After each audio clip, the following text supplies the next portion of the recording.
He said he would change. My name is Laura. I am 29 years old now. I live in a big city. I work in marketing every day. My job is busy, but I like the people. But my life at home was not simple.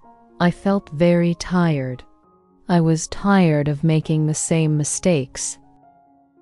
I always chose the wrong path in love. I knew this heavy feeling. It was a dark, heavy weight on my chest every morning. I met Mark 6 years ago. We were very young then. Mark was funny and kind at the beginning. We laughed a lot together. We made many plans for the future. We talked about a small house and maybe a dog. We were going to travel to Spain next summer. I loved Mark very much. I thought he was my forever person in the world. Just wait and see what happened. If you like this content, comment below, leave the like and subscribe so as not to miss any of our videos. But the years brought changes. Our happy days became fewer. The fights came often, maybe once a week.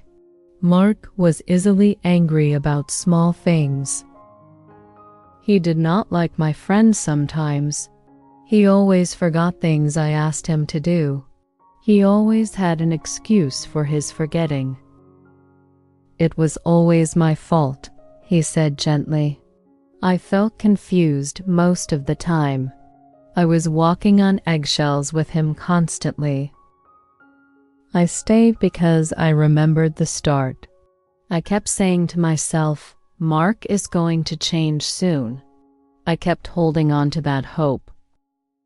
That hope was very strong in my heart. That hope was also very weak in reality. I was learning a very hard life lesson slowly.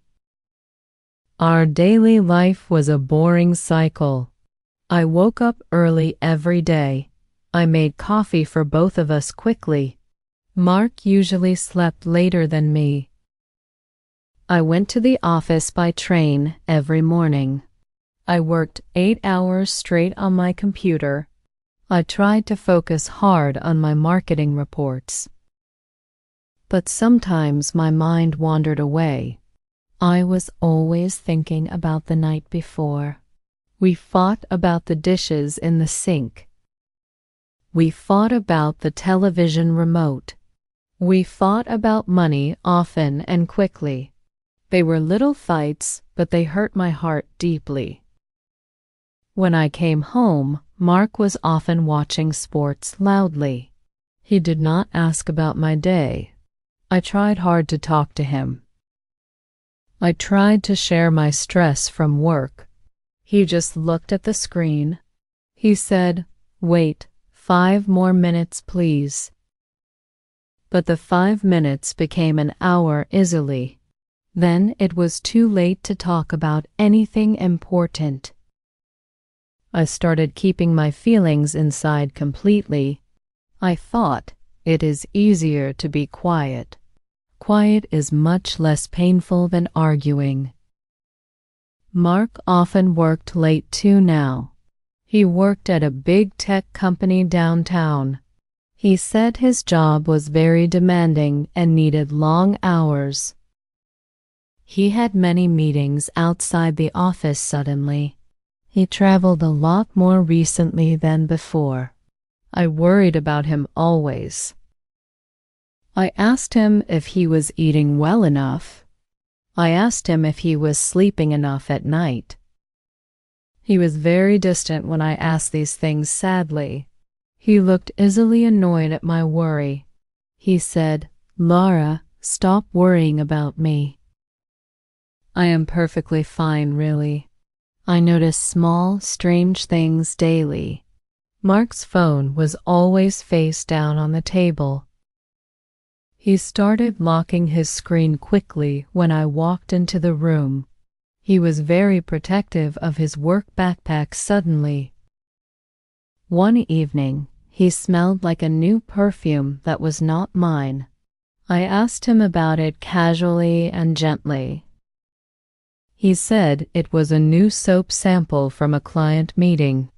I believed him instantly and easily. I always wanted to believe him fully. Believing him felt much safer than seeing the truth clearly.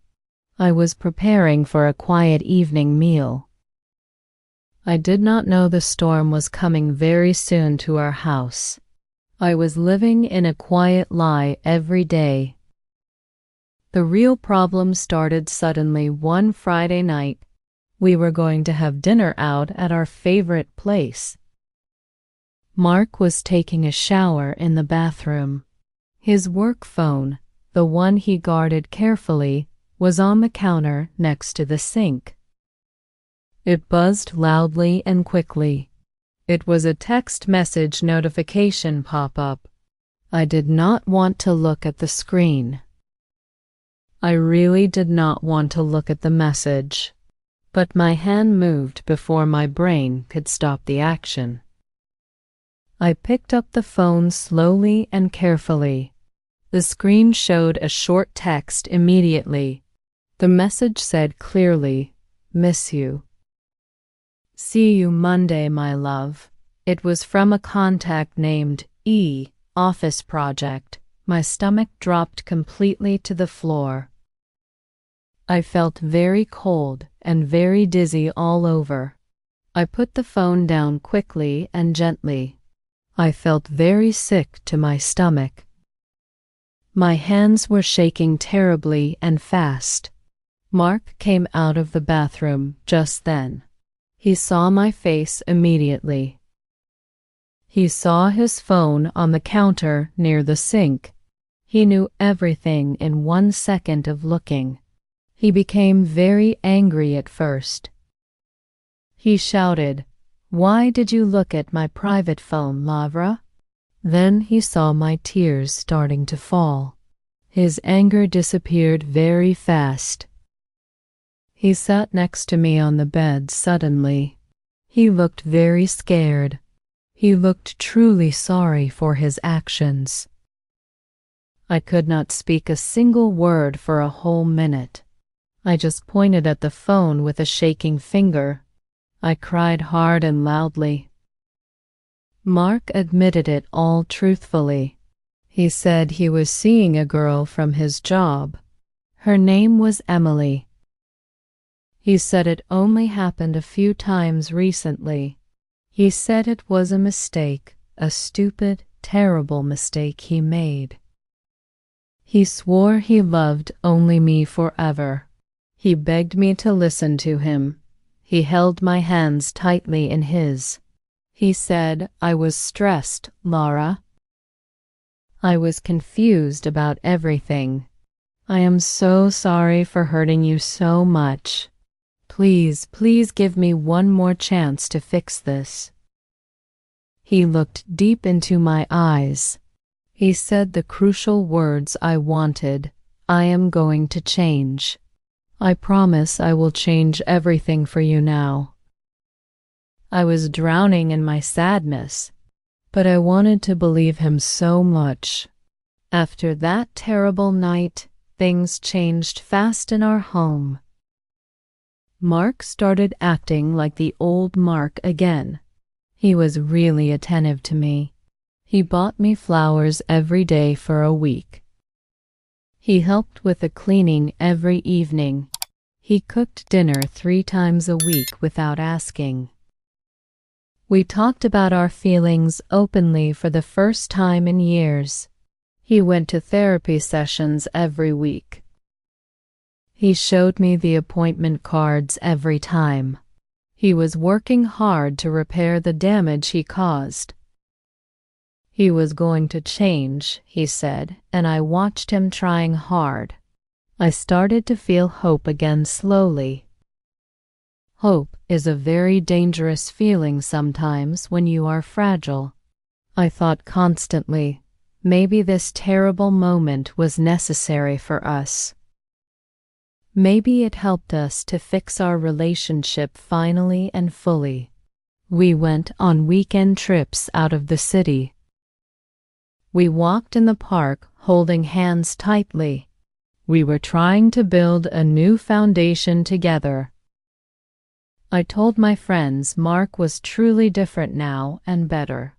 They were cautious, but I was happy again. I was investing all my heart into his promise of change. I remembered his desperate face when he said clearly, "I will never hurt you again, Laura, never." This peaceful time lasted 6 months exactly. 6 months felt like a lifetime of healing my pain. Then, the small signs started again slowly. Mark missed a therapy session suddenly. He said he was too busy at work with a big project. He started staying out late again easily. His excuses came back too often. They were small excuses at first. Then they became bigger excuses for his absence. I asked him about his phone again. He laughed and said, "You still don't trust me, Laura?" I told him I needed time to trust again fully. He sighed heavily, sounding frustrated. He seemed impatient with my slow recovery process. Then, one rainy Tuesday, I found a receipt. It was hidden inside a jacket pocket he wore often. It was a receipt for a very expensive piece of jewelry. I did not recognize the jewelry style at all. I asked Mark about it gently. He said he was going to give it to his sister next month for her birthday. I looked at the purchase date quickly. It was yesterday's date. His sister's birthday was in 2 weeks, not tomorrow. I knew he was lying to me again. I knew the lie because I saw his eyes move away from mine quickly. I knew the painful truth instantly in my heart. He was not going to change at all. He never changed inside. This expensive gift was for Emily, not his sister. The cycle had started again completely. The hope I built shattered instantly into dust. I waited for him to come home that night slowly. I was not crying this time around. I felt very quiet and calm. I felt very resolved and strong. I put the receipt on the kitchen table clearly.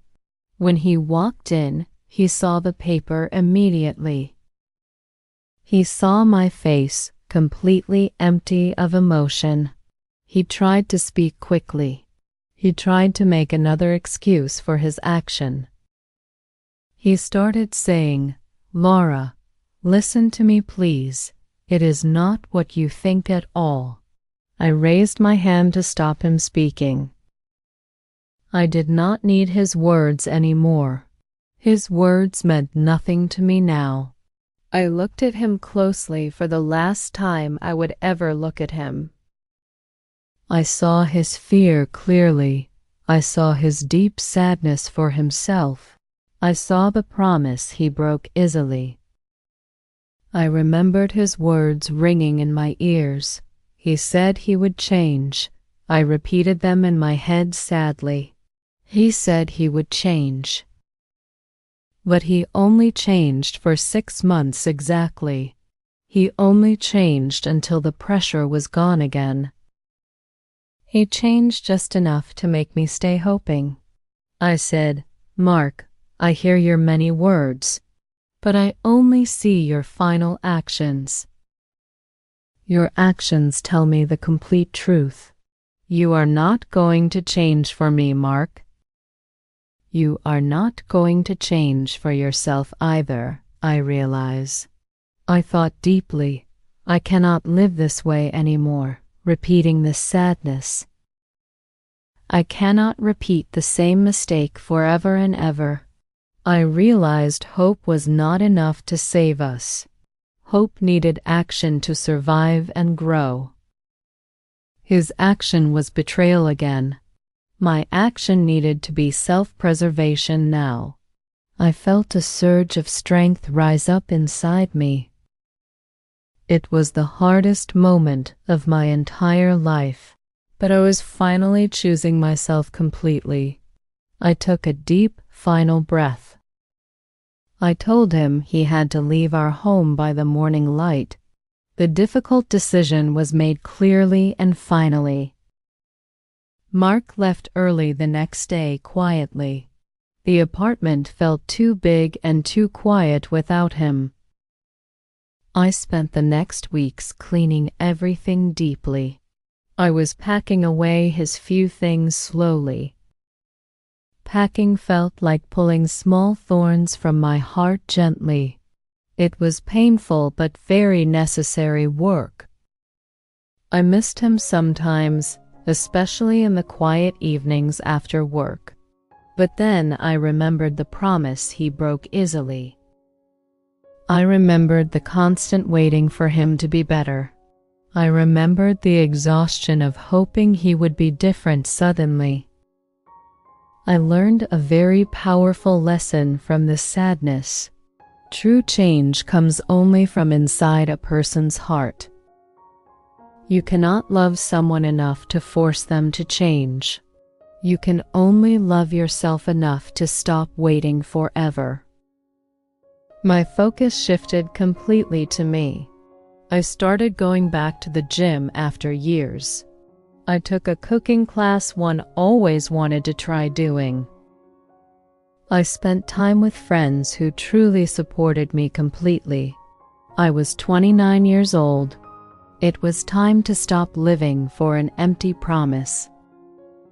It was time to start living for Laura alone. I look back now and I see the cycle clearly. I realize I deserved honesty always. I deserved a quiet mind and a full night's sleep. I deserved a simple, real love that was true. If someone tells you they are going to change, you can give them a chance if you want. But you must watch their actions closely, not just their many words. Do not let hope blind you to reality again. Choose yourself first every single time. Always choose yourself.